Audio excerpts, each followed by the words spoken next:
നീ കഴിഞ്ഞ 5 വർഷമായിട്ട് ഈ ഫ്ലാറ്റിന്റെ അപ്പുറത്ത് താമസിച്ചിട്ടും ഒരിക്കൽ പോലും നീ ഒരു സുഹൃത്തിൻ്റെ കൂടെ ഫ്രീ ആയിരുന്നു ചായ കുടിക്കും ഞാൻ കണ്ടിട്ടില്ല. ഒന്നുമില്ലെങ്കിൽ എപ്പോഴും ഫോണിൽ മീറ്റിംഗ് അല്ലെങ്കിൽ ലാപ്ടോപ്പിൽ എന്തെങ്കിലും ചെയ്തുകൊണ്ടിരിക്കും. എനിക്ക് തോന്നിയിരിക്കണത് നീ ജീവിക്കാൻ മറന്നുപോയ ഒരു റോബോട്ടിനെ പോലെയാന്നാ. റോബോട്ടോ? See you have no rights to judge me Siddharth. ഞാൻ എൻ്റെ ലൈഫ് കൃത്യമായി പ്ലാൻ ചെയ്ത് ജീവിക്കുന്ന ഒരാളാണ്. അതിനെ റോബോട്ടൊന്ന് വിളിച്ച് കളിയാക്കാൻ നിനക്ക് എന്താ അവകാശം? നിന്നെ പോലെ ലക്ഷ്യമില്ലാതെ ഗിറ്റാറും വായിച്ച് നടക്കുന്ന ഒരാളൊന്നും അല്ല ഞാൻ. ആ കണ്ടോ, ഇതാണ് തൻ്റെ പ്രശ്നം.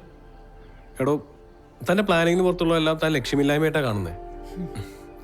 എനിക്കും ലക്ഷ്യമുണ്ട് മീര, പക്ഷേ അത് എൻ്റെ ഓഫീസിലെ പോലെ ഡെഡ് ലൈൻ വെച്ചിട്ടല്ല. എൻ്റെ സമാധാനമാണ് എൻ്റെ ലക്ഷ്യം. എടാ, തനിക്കൊരു കാര്യം അറിയൂ, നമ്മൾ രണ്ടുപേരും 2 സ്പീഡിലോടുന്ന 2 വണ്ടികളാണ്. താനൊരു റേസ് കാറാണെന്നുണ്ടെങ്കിൽ ഞാനൊരു വശത്ത് കൂടെ സമാധാനപരമായി ഇരുന്ന് പോകുന്നൊരു സൈക്കിളാണ്. അതുകൊണ്ട് നമ്മളങ്ങനെ ഒരുമിച്ച് ജീവിക്കാൻ തുടങ്ങിക്കഴിഞ്ഞാൽ എനിക്ക് തൻ്റെ സ്പീഡിനൊപ്പം എത്താൻ പറ്റൂല, താനാണെങ്കിൽ എനിക്ക് സ്പീഡ് കുറവെന്ന് പറഞ്ഞ് അസ്വസ്ഥയാവും ചെയ്യും. അതുകൊണ്ട് ചുരുക്കത്തിൽ we are a perfect mismatch അല്ലേ? അതുകൊണ്ടാണ് ഞാൻ വേണ്ടാന്ന് വെച്ചത്, അല്ലാതെ ഞാൻ തന്നെ റിജക്റ്റ് ചെയ്തതല്ല. നമ്മൾ രണ്ടുപേരെ രക്ഷിച്ചതാ.